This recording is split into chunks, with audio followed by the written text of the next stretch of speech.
மத்தேயு எழுதிய நற்செய்தி அதிகாரம் 12 இறைவசனங்கள் 14 முதல் 21 முடிய.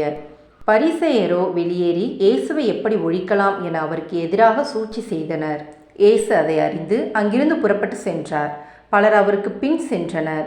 அவர்கள் எல்லாரையும் அவர் குணமாக்கினார்.